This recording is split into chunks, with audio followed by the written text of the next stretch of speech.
Class 12 আমরা সবে semester 3 দিয়ে উঠেছি। এখন আমাদের সামনে সেমিস্টার 3 থেকে বড় চ্যালেঞ্জ সেম 4। কারণ সেমিস্টার 3-তে আমরা সেখানে এমসিকিউ কোশ্চেনগুলো করেছি, আর সেম 4-এ আর কোনো এমসিকিউ থাকবে না। আমাদের এই সেমিস্টারটা খুব গুরুত্বপূর্ণ এবং নাম্বার তোলাটাও খুব চ্যালেঞ্জিং হবে। সেজন্য আমাদের প্রথম থেকে আমাদের একেবারে লেগে পড়ে থাকতে হবে, যাতে আমরা সেমিস্টার 4-এর রেজাল্টটা খুব ভালো করতে পারি। তো তোমাদের জন্য এই সেমিস্টারে ইংলিশের সিলেবাসটা কেমন হবে এবং তার কোশ্চেন প্যাটার্নটা কেমন হবে সেটা আমি সংক্ষিপ্তভাবে তোমাদেরকে বলে দেবো, যাতে আমাদের প্রস্তুতি নিতে সুবিধা হয়। তো এই সেমিস্টারে আমরা দেখতে পাচ্ছি এই বোর্ডেতে লেখা রয়েছে, তোমরা খেয়াল করো যে pros, poem, drama, grammar, writing, এই কটা আইটেম থাকবে আমাদের সেমিস্টার 4-এ। তো প্রোজে দুটো প্রোজ আছে, একটা হচ্ছে Alice in Wonderland down the rabbit hole, লেখক হচ্ছে লুইস ক্যারল। 2 নম্বর 3 কোশ্চেন্স, লিও টলস্টয়। আর পোয়েমে আছে 3টে কবিতা, একটা হচ্ছে হক রুস্টিং, 2 নম্বর সনেট নাম্বার 73, আর 3 নম্বর হচ্ছে দ্য গ্রিন হাউস এফেক্ট। আর ড্রামা, এই ড্রামাটা আমরা সেমিস্টার 3-তে করে এসেছি, সবার কমপ্লিট আছে, কিন্তু এখান থেকে শুধুমাত্র আমাদের এবারে বড় কোশ্চেন করতে হবে। আর থাকবে গ্রামার, নন টেক্সচুয়াল গ্রামার, তার মধ্যে থাকছে সিনথেসিস মানে জয়নিং টাইপ বা সিম্পল কমপ্লেক্স কম্পাউন্ড, স্প্লিটিং থাকবে, ন্যারেশন চেঞ্জ থাকবে, কারেকশন এরর থাকবে। এছাড়া রাইটিং স্কিলেও আমাদের এখানে 3টে রাইটিং স্কিল আছে।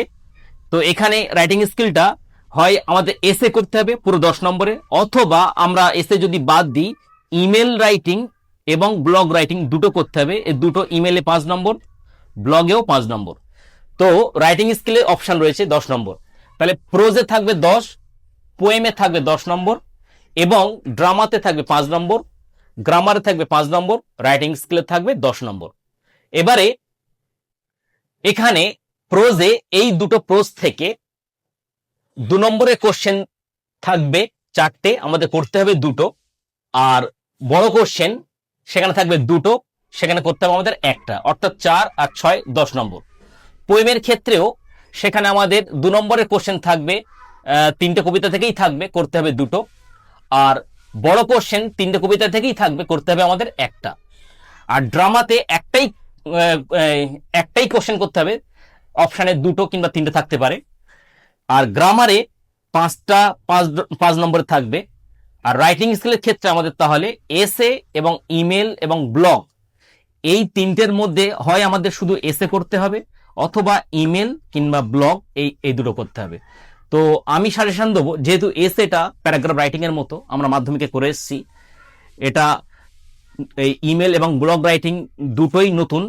তো কারো যদি মনে হয় যে আমার 3টে করতে পারবো না, তো আমি তাদেরকে বলবো শুধু এসের উপর ফোকাস দিলে আমরা এসেটা পরীক্ষার লিখতে পারবো।